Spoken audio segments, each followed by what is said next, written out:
I drove back from Thompson last night, and like ninth, there's like no service like between Thompson and the Paw, and then after the Paw till you get to Nipawin, there's no service. There's nothing. And there's like an hour and a half of just gravel roads.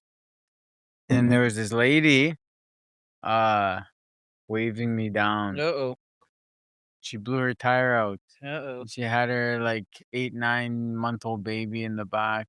Oh, no service. Okay. Like, do you know how to change a tire? I've never changed a tire. But let's I may have a beard and look manly, but let's figure this out together. And so I helped her. The one thing is like, so there's 5. The one is different than the other 4. Oh, it had a lock on it. Yeah, and I was like, well, and she's like, how come that one's different? I'm like, I don't know. I'm like, well, yeah, I'm like, man, if these were all the same, I could change this so easy. And then she found the lock one in the, I don't know, glove compartment box usually, yeah. So yeah, I switched it out and then helped her. And as soon as I was done, I said to her, this is actually the manliest thing I've ever done in my life.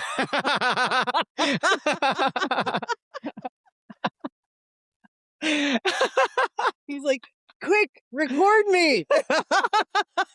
My wife is never going to believe this. Take a picture. Put it Facebook Live. But it was good, though. Like I said, there was a reason why you were supposed to be on that road at that time. Yeah. Because otherwise she would have been there with her baby. And how long could she have sat there? Right. Right? Yeah, and there was like no one. Like the whole time I was helping. And then I drove because there's a road that goes, because she was going to Hudson Bay. Mm-hmm. And there's a turn off to Nipawin. And it's like 40 minutes. So I just drove with her till the turn off. Oh, okay. So you just drove her there instead? I'm not checking. No, she got in her vehicle. And I just followed her vehicle after I put her donut on. Just to make sure. I'm like, this could fall off again. So I'll follow you. It's the most manly thing, but I don't know how reliable it is. So I was like, I'll follow you for a bit and then just make sure that it's good. And then I gave her my number. I said, text me when you get to your place. But it was good. She made it safe? Yeah, she made it. So I'm pretty much a hero now. Oh, yeah. I should be expecting an award in the mail here any day. My cape is on its way. Yeah. We're gonna introduce yourself quick. Okay. Are you? You usually do the introductions. No, it's on you this time. Oh my gosh, that's what I mean. You got this. Just show up.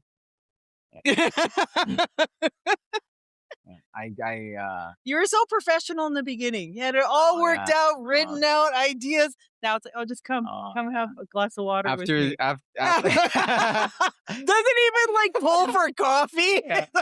After how many like cancellations, scheduling mishaps, and like everything, I'm like, okay, I'm just gonna start winging these things because I'll just get things all professional and ready, and then wouldn't happen. I'm just like, okay, let's just have a conversation. So now it's less of an interview and more of just a conversation now. So what do you want people to know about you? Well, this is your chance. Well, no, I guess this is your chance to bring up, the first interview we had. Oh yeah. This is the 100th episode. Yeah. That's Arnolda was my very first guest, and now she's my 100th guest. Yeah. That's exciting. Yeah. So then what has happened between that time, right? Then it was just, we were talking about my books, I think. Yeah. And now, because since you were on last, you've been to New Zealand, you're writing, you've done a play, you won strongman competitions. I kicked your ass in the 60K, or how many Ks did we even do? The one you never kicked my ass. So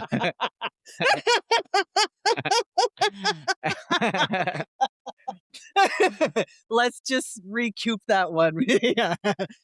You beat me a little bit. We both won. Okay. It's not how the competition worked.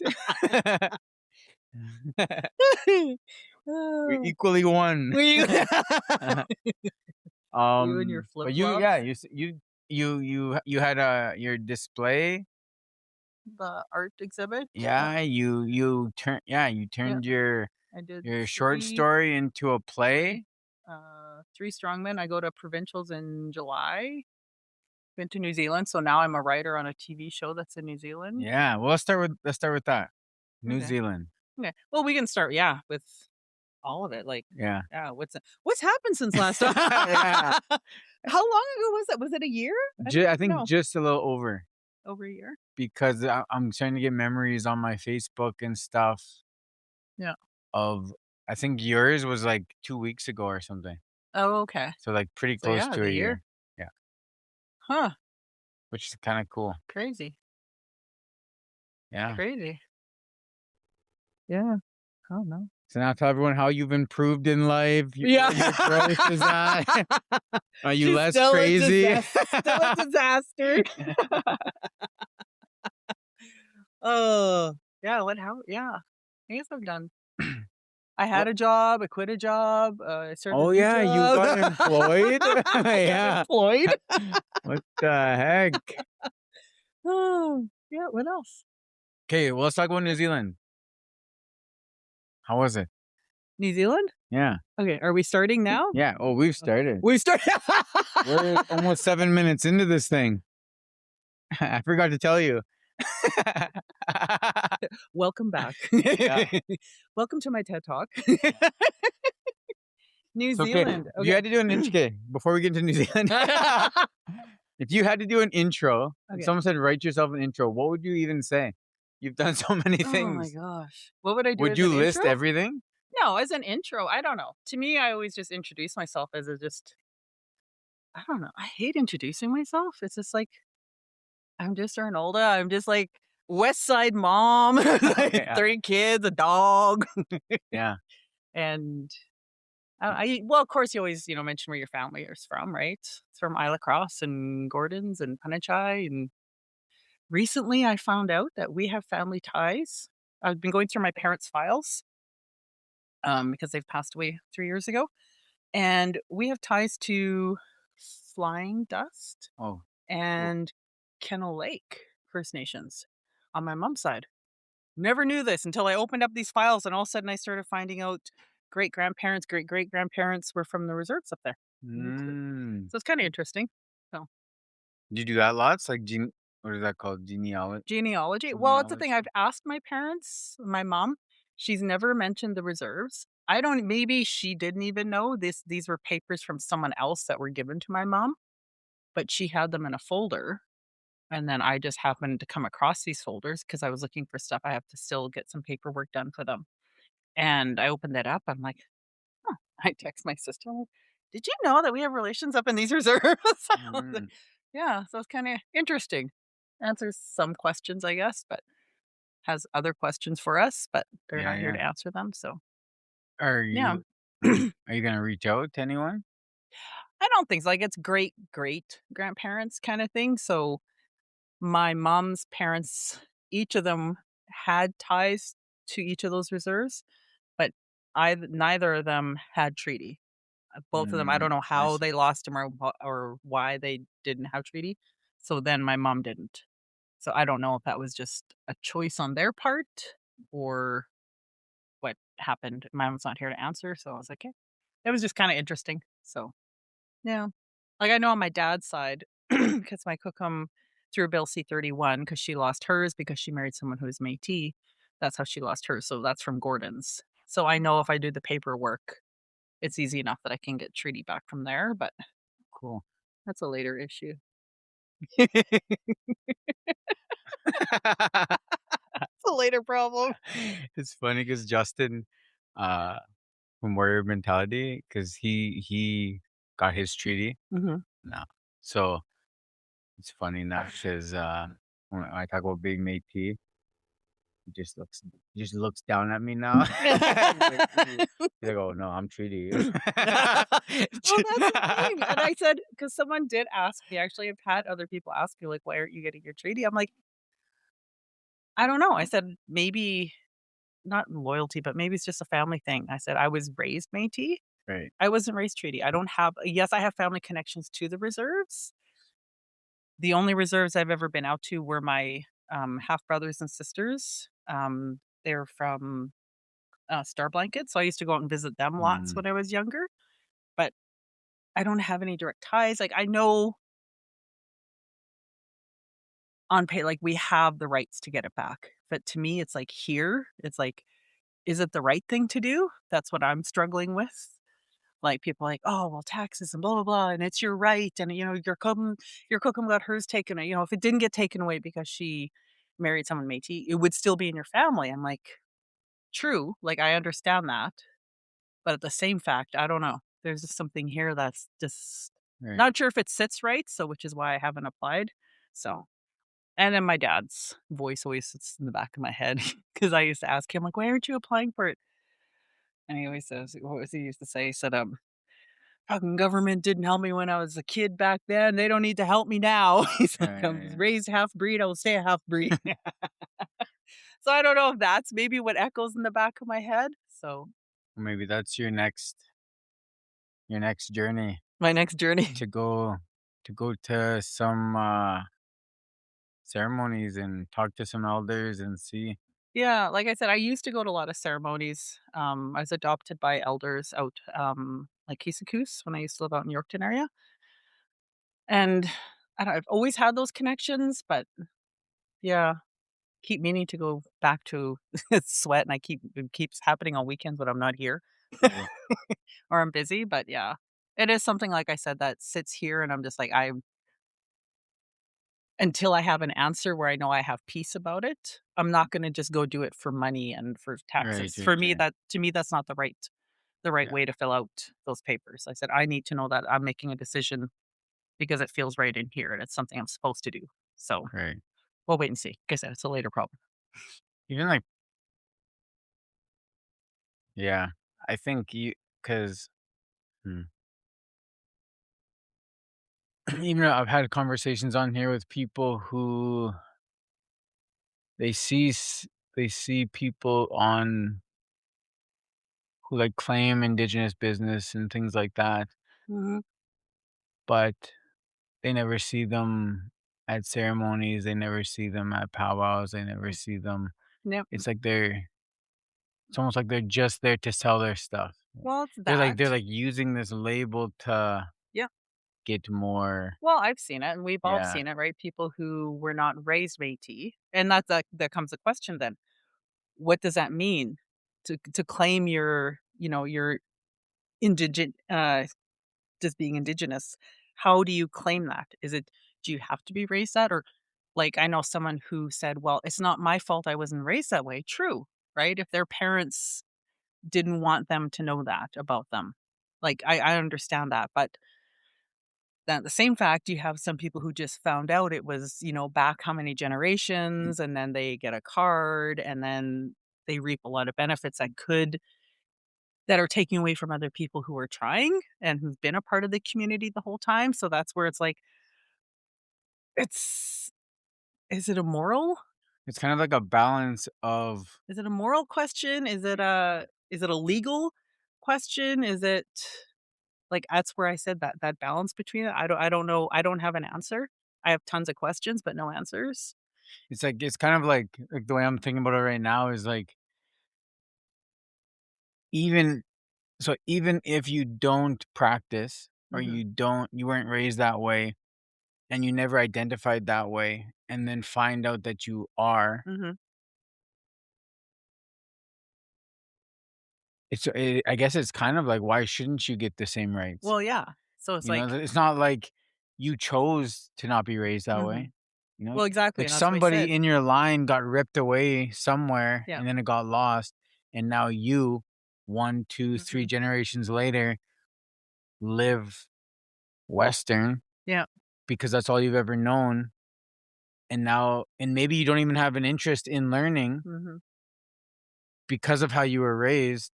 Does that give you less of a right to get? To claim. Yeah. So like Yeah. I guess that's Yeah, and then but the then there's morals. the other side of it is you have those who have no interest except to hold a card to reap the Right. benefits, right? Yeah. And I've seen that, and that's Me what as really well. pisses me off, Yeah. right? So it's like, okay, but who is who's the judge? Who's the moral judge of who, and no one is, Right. right?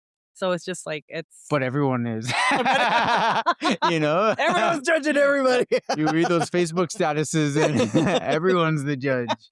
I know, it's just yeah, it is such a big yeah, like I said, I have no answers. I have a million questions, but no answers. Yeah. So, yeah, like I said, that's a later problem. That's when I'll decide Great. to to do or not to do, or just to stay where I'm at, and I don't know, sell everything, get a van, and travel the world. I don't know. I just found out too that, well, maybe like in the last 6 months, that Métis people have the same, like, there's like a line. And if you cross that line going north, Mhm. they have the same hunting and fishing rights Oh, in the as, north? Yeah. yeah, in the Yeah. north. I Yep. never knew that. Yep. I thought, Yeah. yeah. So up in Isle Cross, same thing. Yeah. If And you then have the card. Manitoba as Yep. well. But I think Manitoba, it's everywhere because my dad hunts and fishes Yeah. wherever he Well, I wants. know even down here, um, with the Métis Nation, I know with hunting for me, because I remember I phoned and asked, and they said, well, basically, as long as you have your Métis card, if anyone ever questions it, they have a lawyer in place that if you get charged with something, that they'll handle it or whatever. And like, okay. Right. Well, So I'm in jail now. yeah. Again. No, yeah. Again. So yeah, I've never exercised that right. I've always went and got my tags and make sure everything was in order. But yeah. And we had this cook up north. This lady, she was cooking our supper. It was so amazing. Just like caribou and buffalo and fish. Hmm. We just got back after, and then it was just like ready. Every night the the band hired her just to cook us supper every Oh, night, nice. and she's so nice. Clue in: anyone who feeds Cole is really nice. That's all you need. That is true. Yeah. That is true. Simple. My love language. Yeah. You're a boy. Yeah. Just feed him. He'll be fine. Okay, New Okay. Zealand. Okay. What was your Get favorite down to part? this. What was your favorite part going there? And what was the worst part? My favorite part was going back home. Mm, I used to live there. right. Yeah. So when I got the call, um, it was basically, we're looking for a writer for this TV show. It's a Maori boy who has a Métis neighbor, and so we need a Métis writer on this TV show. Would you be interested? Like hell yeah! That's cool. So it just hit all the points.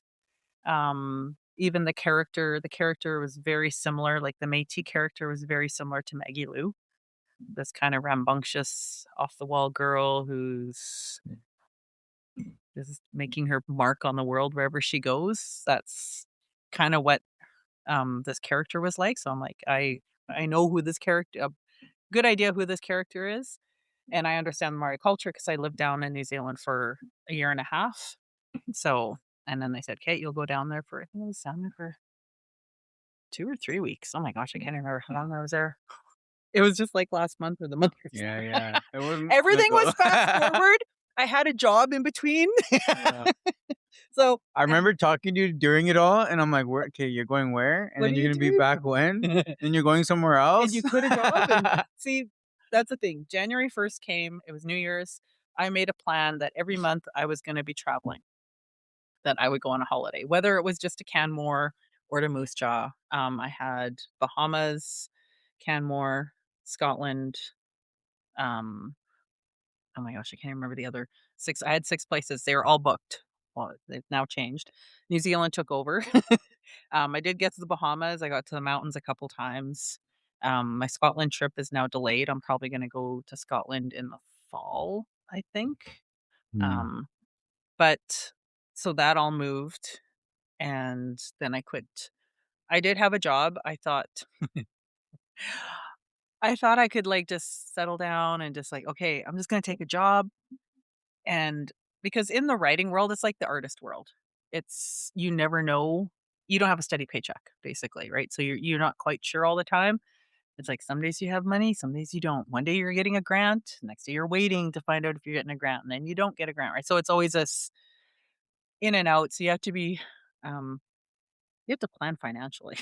Mhm. So I do. I have my savings now. I have my cushion, but I wasn't sure how long I'd be able to stand. If I can stand just that inconsistency, and I'm like, I think I just need to get a job. And it just happened to be someone was looking, and someone thought I'd be great for this other position. I'm like, okay, well, maybe this is a sign. So I took the job, went in, did a whole bunch of stuff for them. It was great. I accomplished lots for them. And in the end, I'm like, I can't do this because I couldn't balance basically having 3 jobs. Like being a writer, being a playwright, well, screenwriting and doing a marketing job on top of that and still training at the same time. In the end, I'm like, something's something's gonna break. I can't keep doing this. So I knew I was gonna give up that position by the summer. And then this phone call came. I already made that decision, I was leaving, and this phone call came and said, "Do you want this job in New Zealand?" I'm like, "Yes." And they said, "Okay, well, this is it. It happens in the next few weeks. We need you in New Zealand." I think it was 3 weeks I was gone, I can't remember.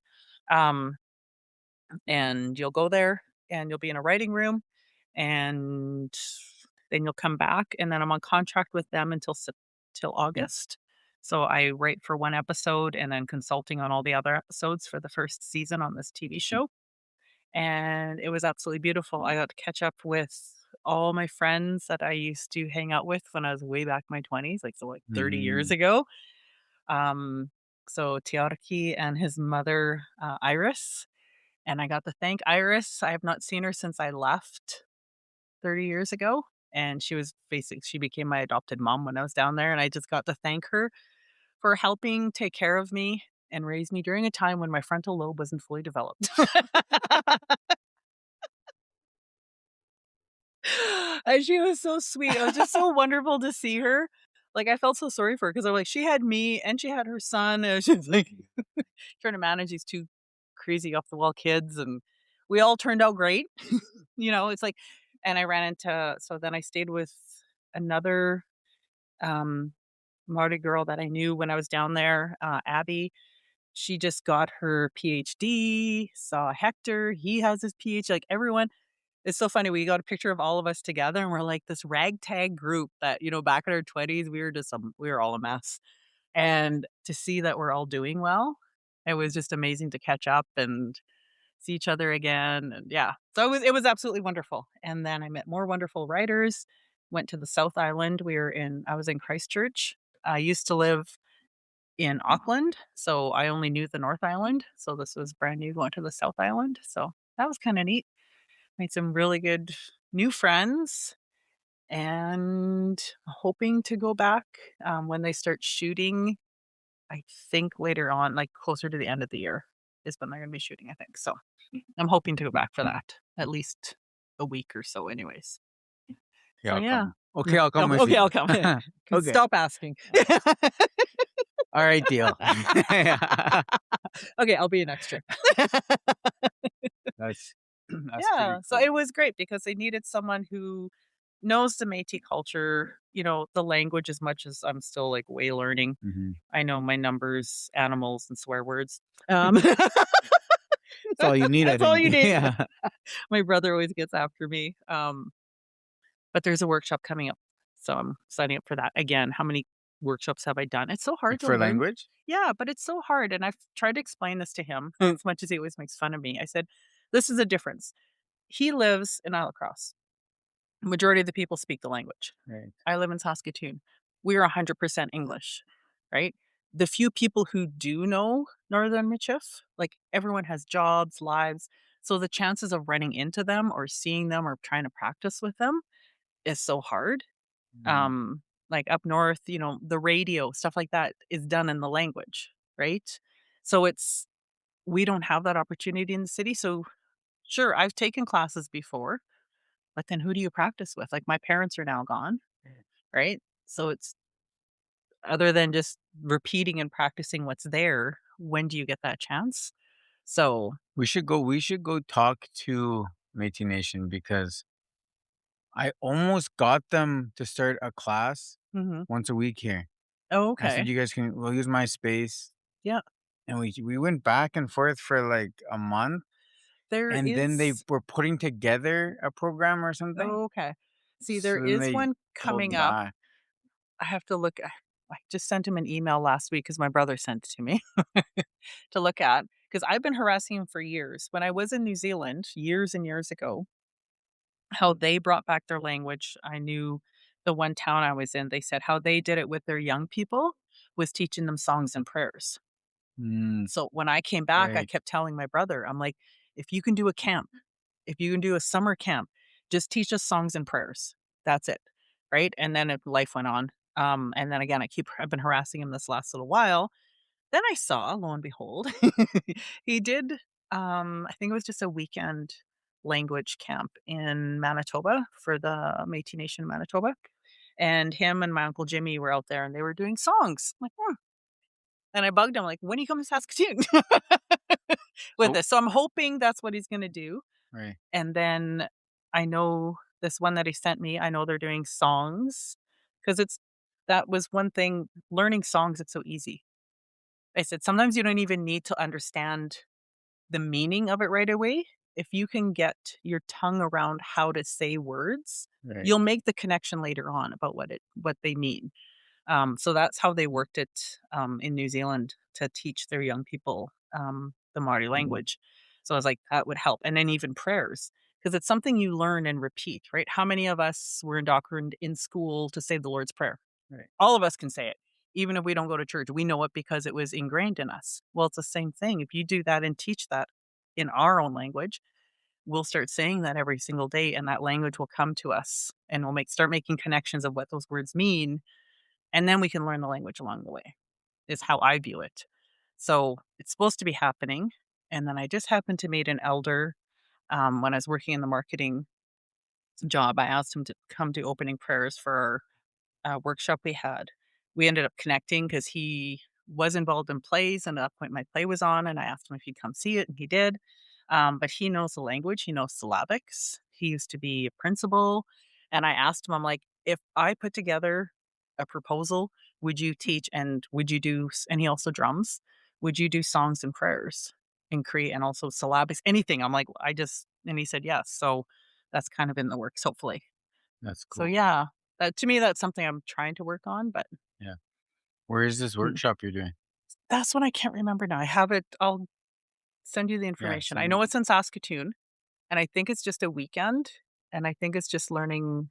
I think it's songs and like basic language, right? cool, But that was kind of it. It was so with this job, with this writing job, they wanted someone who knew the Métis culture and language and kind of, because that's who this young girl is. She's a young Métis girl from Canada who moves to New Zealand, becomes best friends with her neighbor, who's a young Maori boy. And they said it would be good to have an understanding of the Maori culture and language, which I do because I've lived there. So it all came together. And that's what I love. Like, we never know what the creator has in our life for us. mhm, I would have never guessed in a million years, way back when I was young and dumb, like 20 some years old, traveling the world, and I decided, "Hey, I'm gonna live in New Zealand for a while. Bye." And that's literally what it was. I basically phoned my friends and said, "Okay, pack up my shit. I'm not coming home." I was only supposed to be gone for 2 weeks. I ended up staying there for 6 months. that's wild. Came home, worked my butt off for 6 months, saved money, and then I went back for a year. But who knew all of that was setting something up, a foundation that helps me now, because the friends I made then, a few of them came back to visit me 3 summers ago.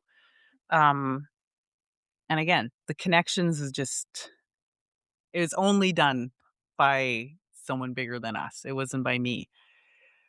So my friends, Ian, Michelle, and all their friends, they're all cops from New Zealand and Maori. They came here, stayed with me. I toured them around Saskatchewan. They went back. Then I got the job. I went back. The lead writer for this project, she's Maori. We're talking about connections, and I used to live there. Turns out where she's from, I said, "Oh, are you from, not Kaikui. Is it Kaikui? The village?" Anyways, she goes, "That's where I'm from." I was like, "Well, that's where my friends live." And I said who my friends were. She's like, "They live across the street from my dad." That's so funny. I was like, so it's just like all these connections. It was like, when things are just meant to be, Yeah. things are meant to be, right? And it's worked out. Yeah, it was just beautiful to be back. I just to be back and to go into the water and to remember everything and all the life lessons that happened way back in my 20s. Some of them were hurtful, but some of them were good, and how they fed into my life like 30 years later. To make that connection was great. So, yeah, so start writing actually tomorrow is our first day back on. We just do Zoom meetings now for all the writers. Oh, excuse me. So we meet for the next 3 weeks to get all of our episodes ready to start writing. And then I write till August. So, and then September, I start as a writer in residence. That's somewhere in Saskatoon that I can't say where yet because they can't announce it until June. So I'll be the writer in residence in here from September till May, June of next year. So I work part time as that, and then I'll be working on a novel. The plan is to get one of my novels done during that time, and possibly another play. Good thing you don't have much going on ever. And then I'm doing provincials. You're wild. I'm when I'm after my fight, Uh-huh. I'm gonna start training to do strongman. Finally. So I can do that competition in September. Nice. Which the one in I Fort think Mac? it's in Fort Mac, yeah. Yeah. Okay. So we're gonna do a road trip? Yeah. Okay. But Oh, okay. Here it comes. Excuses are already no, coming. no, no, no. This has nothing to do with me. Um, I want to talk about your play. How did it go? The play went amazing, even though you didn't come, that's fine. I know because I was up north. No, it went absolutely amazing. Like, it was very surprising. It was very, like, of course, the first time I saw it, like, I saw it throughout, when we did reads at the beginning and then all the rewrites. Well, there wasn't tons of rewrites, but I did some rewrites in the beginning. Um, but when they first did it in front of me, I was like, I could not stop crying. Mm, Um, like I always tell people, we had talks after each of the plays and people had questions. But I just had to remind people of the village that it takes to make something happen, right? Whether it's a business like this or even a book. Like, a book just doesn't come together because I'm a great writer. No, it comes together because there's a publisher who believes in me. There are like how many different editors who are behind me and helping me. There's family members who've had to read my crap over and over again, right? So there's always that village. And to see that village up there, I said basically what they did. I have the stories in my head, and I connect it between my head and my heart. It comes out, and it's on black and white paper. I said, but what they can do as a theater, what actors do as artists, they take my black and white words, and I said, and basically they just squeeze out the blood and they make it come alive on stage. right. And it was like, it was so like, I couldn't stop crying to be able to see it come alive, but then also between the sound, like everyone that makes it work in the theater, the lights, the sound, the musicians, the ones who made the set, the ones who did the costume design, everyone, it's every little part, that huge village that made this one little pile of paper come to life, Mhm. and that little pile of paper came from in here. Right. And it's just like, And just to it's make that connection, it was like, it was unreal, I guess, is the only way I could describe it. and, like, it's cool too, like, how personal that is to you. Yeah. Like, that specific short story, right? And turning it was, like, because a short story was the before, right? Yep. And the play takes place after. After. Yeah. So how do you compare when you first wrote that short story and then seeing it on paper to seeing the play happen on stage? That's like it was like I said, it was very emotional. Um, Were you one, emotional because when that got published? when the book got published, I think I was emotional when my dad read it. When Mm, I read it, it was like, "Okay, good job." right. I was like it was a lot of work, and months of edits, and, like, it is a lot of work to write. Um, but when my dad read it and to see him be emotional about it, and I always say it didn't matter. The awards are great. I'm very thankful for the awards it won. I said, but the greatest compliment I ever received was from my dad. When he finished reading it and he put it down and we sat at the table and he just looked at me and he said, "The way you wrote it, because it's fictional, it's historical fiction, so it's based on his memories. So he only has so many memories. He was young when a lot of that stuff happened. And basically I took my creative liberties and created the rest and filled in the blanks." Um, he said, when I read it, he said, "I would have to put it down halfway through a story and think, 'Is that what happened?'" He said, Mhm, "Because he said, "the way you wrote it, it was so real." He said, "I could see what was happening in the story." He's like, and then he's like, even some of the he said, "Then I had to sit back, especially with during apples and train tracks." He's like, during that story, he's like, "There was things I didn't tell you that you put in that actually did happen." He's like, and he said, "That's made me stop and I had to put the book down." He said, "'Cause I had to think, did I tell her?" He's like, "I know I didn't tell her those things."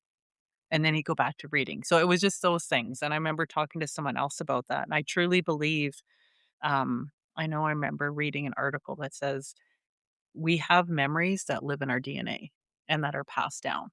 So that's what I told my dad. I said, "I do believe a lot of things you said that you didn't tell me that are innately in me that were passed transferred right, to me through our DNA, and I do believe that they do reside in us." Like, when we talk about generational traumas, trauma gets passed down, but so do good things.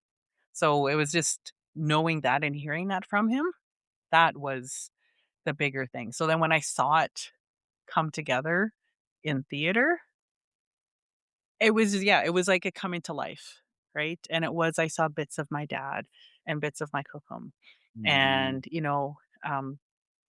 everyone that played a part, like every character, I would kinda steal a little piece of somebody, that and put them in there, and be able to see that all in work on stage was very emotional. Um, and some of the great things, like, that came out of it afterwards, the talks where people were wondering, "Are you gonna do a part 2?" Like, they wanna know more, which was great. The other, great thing that was said, because originally when we did it, it was only supposed to be an hour.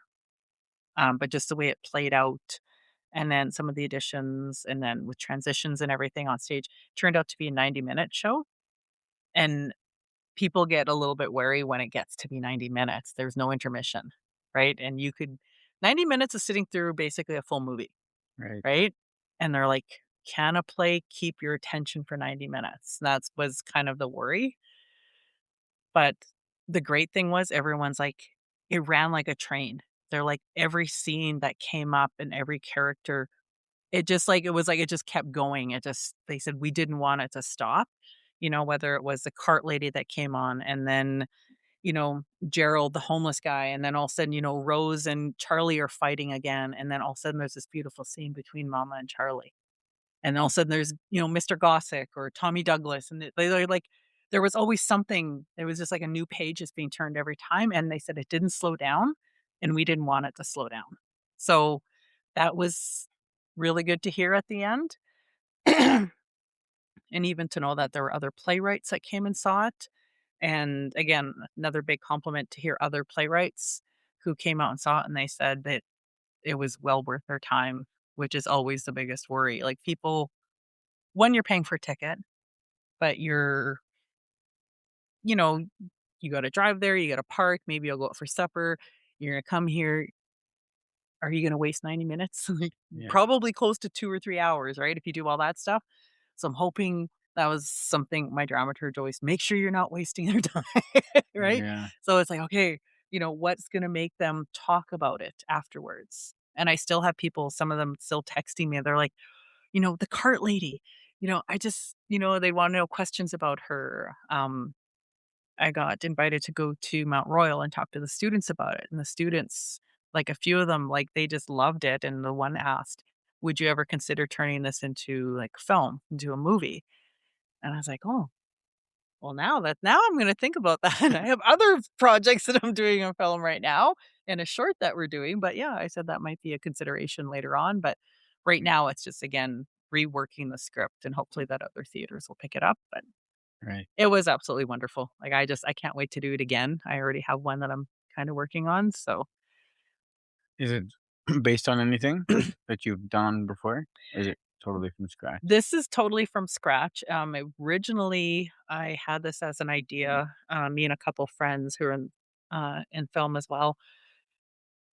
We wanted to do something together, and I came up with this idea. We thought it was gonna work out, but they got too busy. So I just sat with this idea, and then I shelved it, and then I pulled it back out just a few months ago because I have to decide I had to decide what novel am I gonna write in this next year. So I have 5 ideas that I have synopsis for that I gotta decide what I'm gonna do. And which ones are gonna go to film, which one are gonna go to plays, and which ones are gonna go to books. So, this one is based on the Deer Woman, legend, but I was always told, like, up north, I remember my sisters telling me it was a man, it wasn't a woman kinda thing that would come into dances and stuff, and then as they left, you'd hear the hooves as they left. So, Mhm.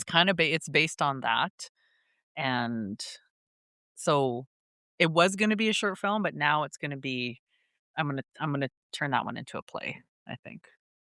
So, it's either that one or one about 4 sisters who are losing their mom. So, Mhm. but that one's a little personal, so Right. I don't know if I wanna do that one quite yet. Yeah. What's harder for you when you think about, like, make turning this play? It's probably physically demanding too, being places, like, planning and things like that, as well as mentally. And when you compare that to your, training for a strongman competition and, like, the training you have to put in and then the actual competition, and how do the 2 compare? I love training for strongman, but I think it's because the gym's always been a part of my life, right? Like, my mom gave me my first weight set when I was 13. So lifting has always been a part of my life. That's always been I always call it my iron sanctuary. That's where I go to think, put on my headphones, ignore the world, Mm, can get things done. So it's easy for me. okay. Not that lifting is easy, right? It's hard and you always have to push yourself. And right now, because I had 3 weeks off because I was in New Zealand, I tried to get to the gym as much as I could, but obviously it didn't work out as planned. And then when I got home, it was like crazy busy. We had other things going on at the same time. So I really have only been going back probably this past week and a half. And let me tell you, doing stairs have been really hard. So it's like I love challenging myself physically is easy. I can break my body. That doesn't bother me. But yeah, the mental side of things, like writing, I find that more exhausting and getting out ideas, like you said. And I don't know what it is. Like I take a lot more naps when I'm writing than when I'm working out at the gym. Right? Mm, They're just two different. They just work out your mind and your body in two different ways. I can mm, handle the physical side of things and being pushed. But the mental side is very, very exhausting. Like, right. it's and because you're sitting there and you're trying to hammer things out, I don't know if it's because you're sitting there for so long in one spot, if that's it, or if it's because it's that, and then on top of that, you're using a lot of brain power, Yeah. right? And then you're trying to there's so many different elements to story and characters, and you're thinking about the beginning, the middle, the end, and how do they connect, but you wanna be able to make it interesting enough, and the characters, you gotta make sure each character is having some kind of involvement during it, right? And there's just so many elements to it, and you gotta bring that all together, so it's a little bit stressful that way. Whereas when I go to the gym, you lift it up, you put it Yeah. down, you lift it up again, and you put it down, and you just add more weight, and it's physically hard, but you still pick it up and you put it down. And the So, nice thing about the gym too is once you're done, it's like, "I'm you're done. done." Yeah. But when you do anything mental, once you're done, you're not really You're done laying in because bed and you're thinking about it, you're right? driving and you're thinking about it. You're having a conversation with somebody else, and you're only halfway in the conversation because 'cause you're still thinking about it. Or you're walking by the river and you're like, "I got an idea." You start typing Yeah. it down, right? But I think that's it. It never ends. But at the gym, you walk in, your headphones on, do your lift, headphones out, you leave. Head out. Yeah. Like, What there's times when you're like, "Oh, that really sucked." But you're like, "Okay, I'll make up for it tomorrow."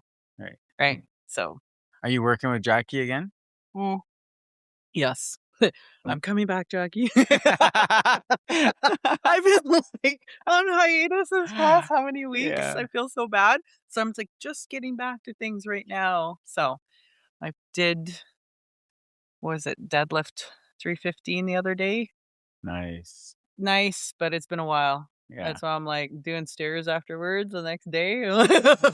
Trying to sit down. Oh my gosh. Yeah. So what is when you train for a competition, what does your training program look like? It's a secret. No, just kidding. What I have learned is I can't train like I used to when I was 20 or 30. That's the biggest Mm. thing.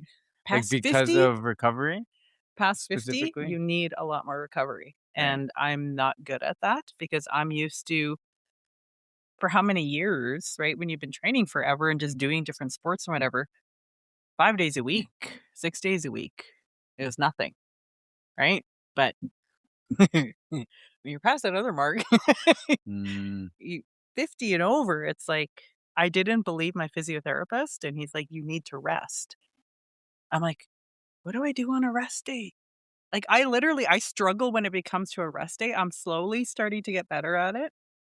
I have a sauna, um, and I try and do cardio sauna, things that are a little bit slower.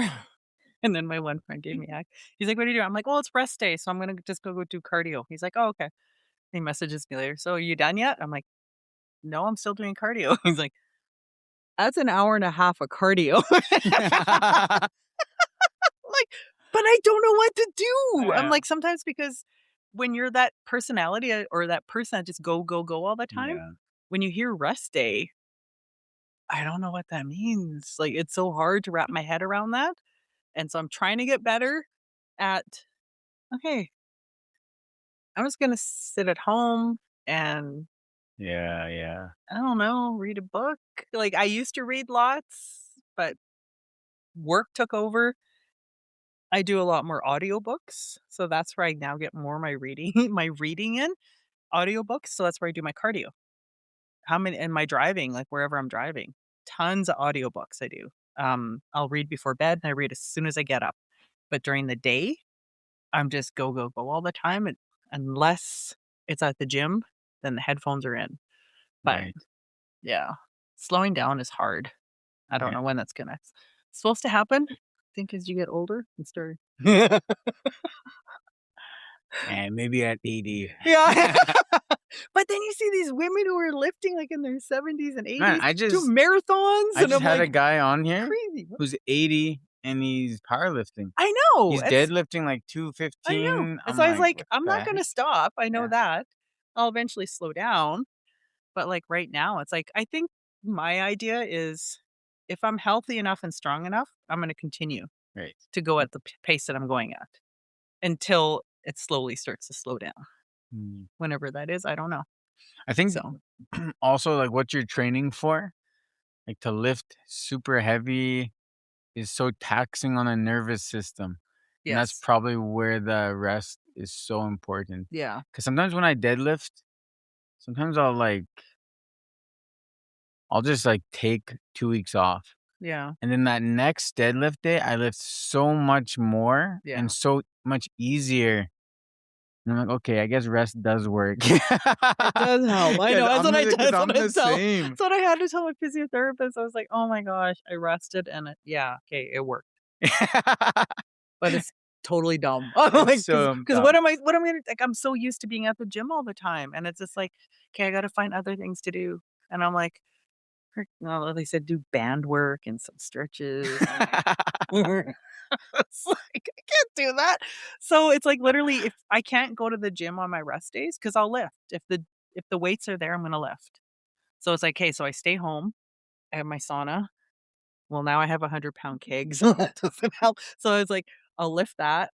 I got the boxing bag, so it's like, okay. So I try and just stick to stuff in my house on my rest days, but then I'm starting to move it stuff that's not really rest day stuff, but it's like, I don't know. I don't know how that's gonna balance out, but I still slowly trying. I just bought a sauna. Did you finally buy one? Yeah, Ye finally.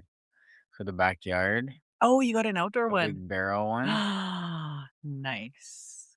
I just Yeah, got one for the inside. It's just me, so it's like, yeah, I fit it in my little my yoga room. yeah. So, I yeah. wanna get, like that's just like a two-person one, Yeah. 'cause I wanna get one of those for the gym Oh, yeah. eventually. Yeah. Uh, just kinda They're also 'cause I great too, like, when someone has to lose water weight. yeah. Yeah, like, before Sometimes I get a gym membership just so I can use their the sauna, sauna. Yeah. and I'm like, "I should just buy one." It'd Yeah. be so much more convenient, and I would like, once I get it, I think it's not gonna be at my house till maybe September Oh, okay. or something like that, but I think I'm gonna probably use it 3 or 4 times a week. Yeah. I would think because Yeah. I really enjoy sauna. Yeah. No, what it was I was using it almost, like, probably 5 days a week. Yeah. So I Do you do do cold gym. plunge too or no? Well, that's the thing. So my yoga room is right beside the bathroom. So Mhm. I can fill up the tub with ice cold water, throw ice cubes in it, and then I go from the sauna. Heck yeah. Oh, go into there. I love them though. That's why I love Nordic spas. Yeah. But yeah. So, but I gotta get back. Like I said, now, okay, I'm all done with the traveling. Well, until June. Next month? Like a week away? That month? I'm gone for 10 days, but I'll be back. But I made sure wherever I'm going, there's a gym because I'm like, I've got to get back on schedule. I'm like, provincials are coming up like Yeah, in 8 weeks. yeah. I'm like, I got to make sure. That's why I had to see. Can I still do 315? Okay, I'm good. I can still do 315. We're good. But now I got to get up everything else. And then we have a truck pull in provincials. I Oh, just found out. cool. So I got to start practicing Where's for that provincials? here in Saskatoon. Cool. I think it's Barbarian that's hosting it. Do So you what's the date? July. July something. I have to Well, look it hopefully up. I'm here so I can come watch. Yeah. Yeah. Starting in July, I'm gone every other week Sure. till November up north. Oh, I'm okay. working with that community. Oh, It's okay. so Well, cool. that's good It's though. Métis. It's half Métis and half, treaty, Mhm. Brochet, and the other half is barren lands. Oh, okay. It's almost by Nunavut. So it's Oh, 8 hours oh my north of gosh. Thompson. So I fly from Thompson. This community it's so cool, like, they only have, like, 3 or 4 months that aren't winter, Oh. but everyone just drives Skidoos or quads.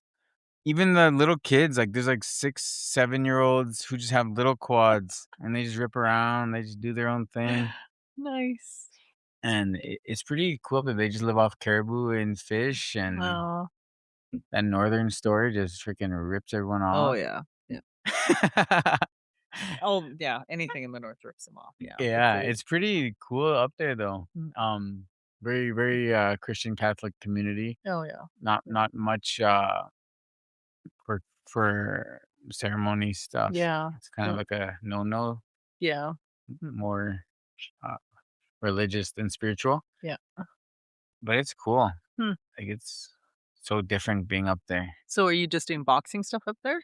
We're kinda doing everything. We do Everything? some mental health, we just talk, we have, like, a men's circle, we work with the men, the women, we do boxing, Justin from Warrior Mentality, he talks about nutrition and and then we go to the school. It's like a long like, we go from 10 to 12 with the women, Mhm. 1 to 3 with the men, and then 4:30 to 8:30 with the kids. Oh, okay. So we do 3, boxing programs, just not based on age, Nice. and then we go and, like, help out with any like, we're there, so we're there for 5 days, so we go and help out with it, whatever's going on. Hmm. We did a big barbecue, we did I go and hang out. They have a marathon practice team right now, Oh, okay. so I went and ran with them sometimes. Like, we're, like, part of the community now. We're gonna be there till November. Oh, It's kinda that's cool. awesome. Yeah. Well, it's the same thing, like, when I went on my holiday down to Bahamas, I always go to Eleuthera. So Eleuthera I've always gone to for, like, oh my gosh, how many years now? So, the tsunami happened in Indonesia in '05, and in '05, I was there as a nurse, with a couple other doctors and nurses. I ended up meeting a gentleman from Bahamas, and we became friends, and then we started taking the kids down there, so I've been going there since, like, '06, '07. So, like, 20 years, pretty much, to Eleuthera. So that's where I go all the time. And Sean, him and his wife, they have a cottage out back in their yard, which faces the water. And they're like, anytime you can come stay here. So I get to go stay Mm, there. But we always volunteer whenever we've gone down there with my ex and the kids. We'd always either volunteer at the gardens or the farm. We volunteered at they used to have an orphanage there somewhere in the community. If they're rebuilding houses or whatever after a storm, we'd go do that whenever we're on holidays there. So he knows I'm always giving back whenever we go there. So I stay there. And then I was helping him. Um, we were doing street signs. So I was putting up street signs. And then I've always done fitness classes at the gym. So whenever I've gone there, I've done boxing classes there. I've done boot camp classes there. Um, and this time round, they asked me again if I do boot camp because they actually have a gym there now. First time ever. I was like, yes, because they used to always put me in the fire hall. They'd pull up the fire trucks and then I do the classes in the fire hall. But this time they actually had a gym and went in there and did classes. And then the gym owner saw that I was doing strongman and he's like, would you do some strongman events? So we did some lifting cool. and kind of did that. Turns out in the end, he ends up inviting me back. He's like, I wanna have a strongman competition here. He's like, "Would you come back?" So we're in talks. He's already put forth getting grants or whatever, sponsorship from the government so that I think it's this coming winter that he wants to have the first just an amateur, strongman competition, and then think it's me, and then I'll see if I can bring 1 or 2 other people come and help run it and do that with them, and then he wants so he has a plan for 3 years where he said 3 years down the road is where he actually wants to have a professional strongman competition on the island. That's Like, yeah, cool. like, in that little short time that I was there, he had this all planned out, like he said, but it's like you said, when you become a part of a community and then they Yeah, just see something in you and then they're just like, "Yeah, I wanna do this too," and then right. they just rolled with it, and I'm like, "Wow, okay." So I was like, "I'll come back." Yeah. Yeah. It's way it I feel like it's so much more beneficial Yeah. to be, like, a part of the community, because this is, like, the first program I've actually done that. Yeah. Because 'cause I've been to lots of communities, but usually it's, like, once a week. Oh, I yeah. go for an Yep. hour or 2, or I'll go do, like, a school gym takeover, Mhm. but never to be there, like, weeks and weeks and weeks and weeks. Yeah. So it's just, like, different. I can see how much better it is. Yeah. Like, even just, like, building trust. Mhm. It's, like, so much easier to build trust with somebody you see them, and then you see them the next day, and then you see them the next day, and then instead of you see them once a week, Yeah. and then, like, the little bit of trust you might have built, they forget about it by Yeah. the next week, Yeah. you know? Like, it's like, I go to, uh, Chittick Mhm. for 12 weeks every year, Oh, okay.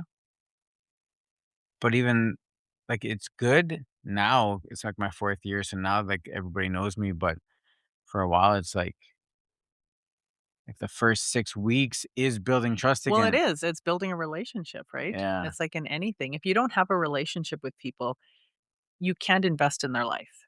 You can't think that you can walk into a room and I'm going to say all these great things and they're going to be motivated just by me. Like right. that's that whole. don't like that image. Like, I know people have asked me to go, "Will you do motivational speaking?" I'm like, "Eh, yeah, but you need a relationship. Like, you can hear my story and my journey, but it might hit 1 or 2 people, but that's not what I want. Like, I want to be able to be in a place, like you said, and invest in them and help them know I'm human just like you, and Mm, we can laugh together and talk together and eat together." And that's where you build that relationship and trust, and then they get to see, a little bit more and then see the changes in whatever it is you're trying to build, right? You're not just trying to build fitness, right? It's a mentality. right. Right? It's that resiliency, right? It's that consistency of what happens between 13 years old and 50 years old, right? Mhm. How do we build that into them, Yeah. right? How So, how can these kids be the people that can be healthy yeah, physically, mentally, emotionally, spiritually? yeah, Yeah. It's like a becoming. You have to become that person who can be that. yeah. And being there to show them that, yeah, it's not just a one day in and out thing, Yeah. right? It's just not blast them with some really good words and hype them up and then disappear. And then the nice thing about this community too is that the adults are doing it too. Yeah. So the leaders that are already in the community Hmm. are doing it. So it's like the weeks that we're not there, they can see the leaders that are Yeah. there doing it, Yeah.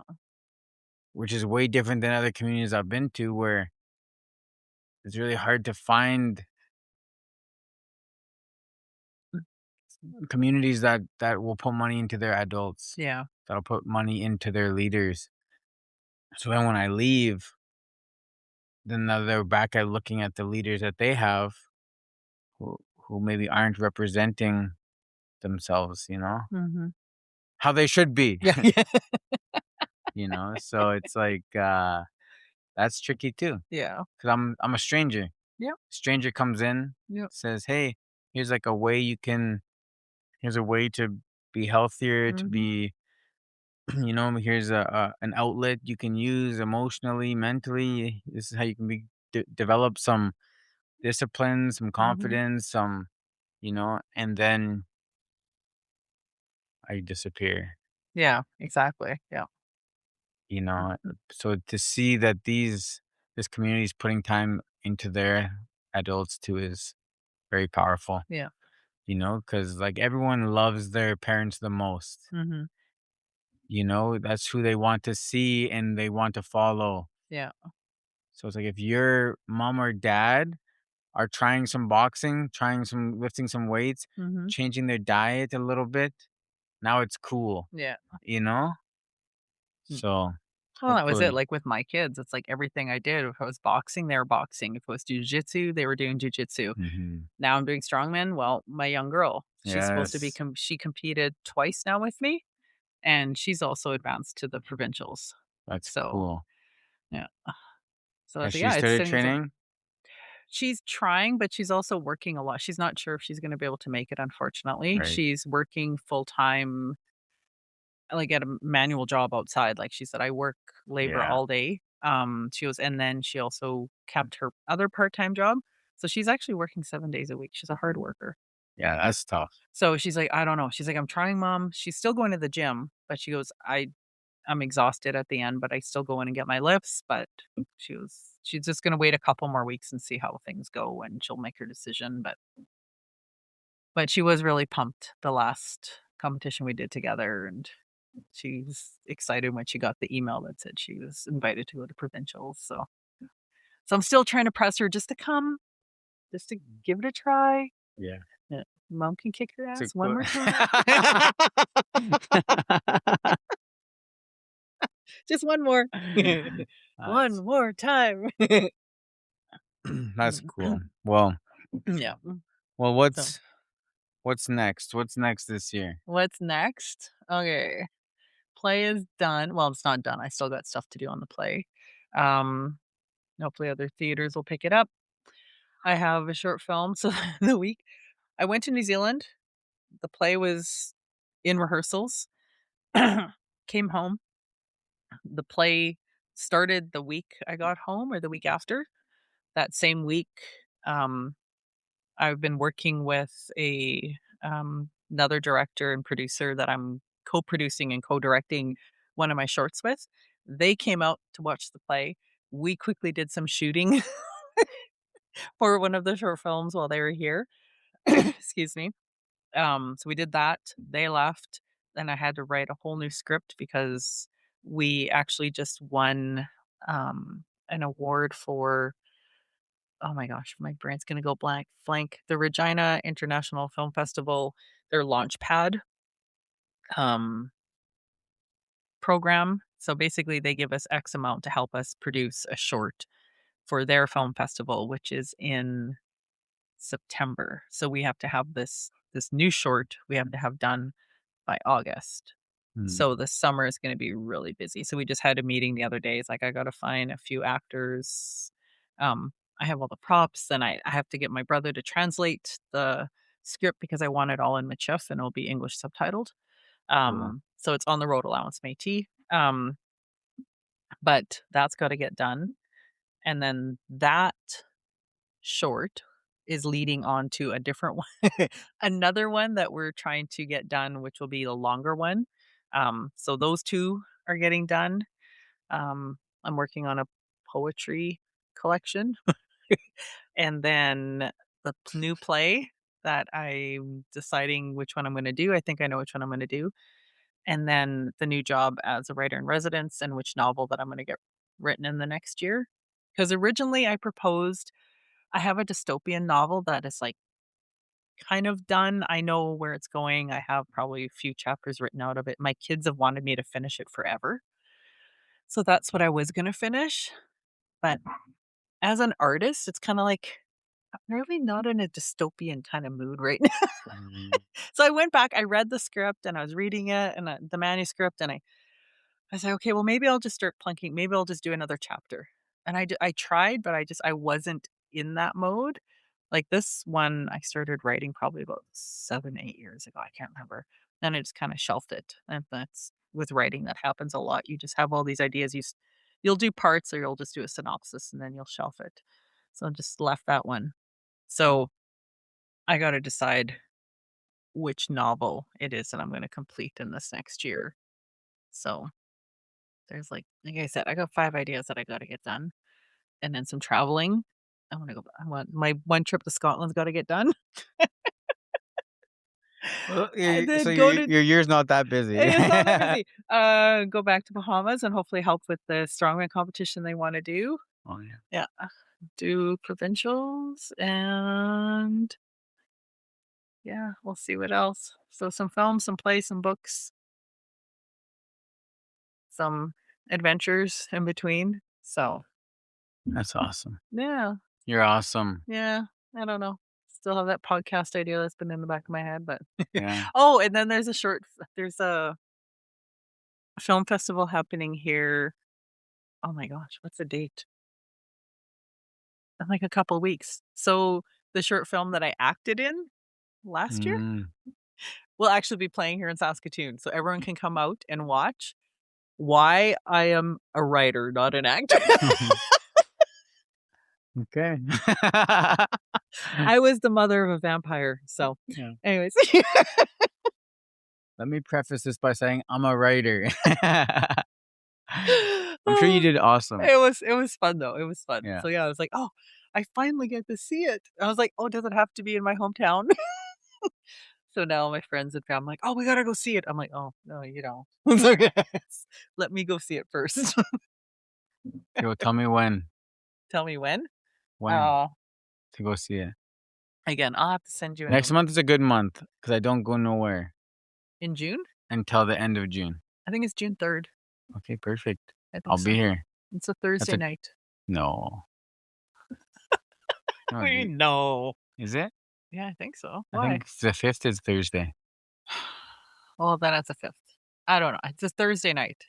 Okay. Yeah, I know that much. Because Okay. then, yeah, because I'm helping with some other stuff there. So All right. Well, let's yeah, wrap this up. yeah. Even though we didn't even do a proper introduction. Thank you for coming to our TED Talk. Yeah.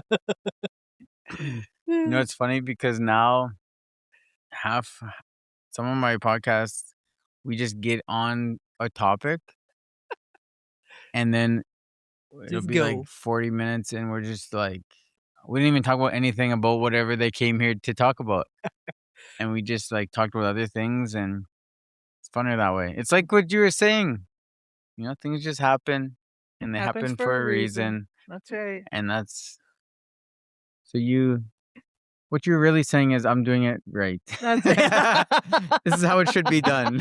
Just wing it, There you see what there you happens. Unfortunately, that's my entire life, so I don't know if you should be using that as an example.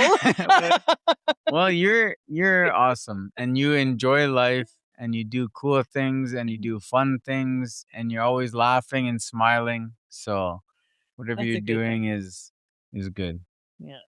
Oh, we have to do our 100 celebration. We will. We'll do that over there. Is there any last thing you want to say? Any Okay, last if this was an intro, Arnolda, writer, poet, playwright, actress now, clown. strong man. Is it strong man or strong woman? Strong woman. Is it? Yeah, well, I'm a Okay. woman. I know, but I never see it. But I never see that written anywhere. I always say strong woman. Okay, That's strong woman. yes. Uh, Did you know I actually went to clown college? are you being I'm serious right serious, now? I did. Clown. I'm a professional clown. I did, and my clown name was Bubbles. Who knew? The You things again, who knew? you look like a bubbles. I look like So that makes sense. She owns many costumes. Yeah, yeah. Professional T-Rex. Yeah. I know. It's Okay. part of what I do. How do you want to end this? How do I wanna end this? Oh. It was okay, something that was said the other day when I went to Mount Royal. One of the teachers thanked me, one for sharing again, because I got to share with the students, again, my journey through high school because that was absolutely horrible. And let them realize it's not all horrible later on, just hang on. But she said one thing she admired at the end was being able to let the kids know to have the freedom to be creative and that you're not stuck in whatever it is. Because I was sharing with them about how, okay, I've done everything from construction to nursing to being an instructor to fitness instructor to writer to like all the different jobs I've had. I've marketing manager. I used to work as administrative assistant. Like, never stick yourself in a box. And because I was sharing with them how that's what I've always told my kids. Even though, my son's studying agriculture and the one is going into heavy duty mechanics and the other one wants to go into medicine. I said, that's great, but just make sure you always leave yourself the freedom to change. I said, to me, life is that evolution.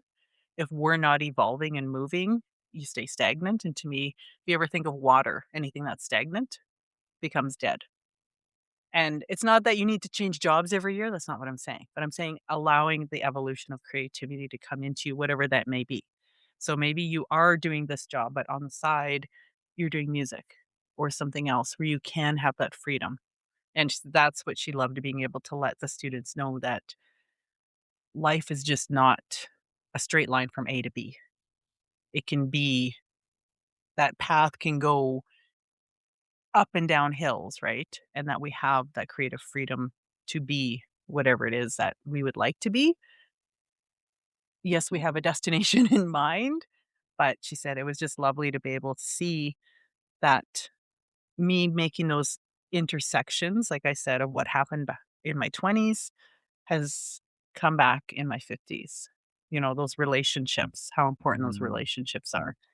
Some of the things that I did when I was younger, like grade 5 when I started writing, I didn't write for a lot of years, maybe just wrote here and there. It all came back in my 40s when I started writing again, making those intersections and showing them an example that we're never stuck in a box. There's always different ways to look at things or to try new things. So I think that was the most, I never looked at it that way until she pointed that out. I was like, oh, thank you. I like to know that there's some connection between them and Mhm. knowing that freedom of creativity was a big deal.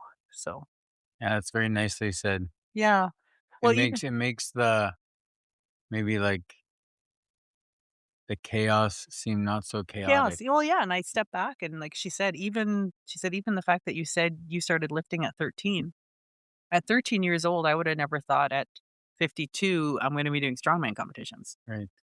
I just lifted because I lifted, right? And to see all those intersections are still playing out, even though my life went everywhere else in between. I loved seeing those connections in there. So, Mm, no. awesome. Yeah. Well, thank you again for coming on. Well, thank you for having me. We'll see you at 200. Okay. It's a date. It's a day.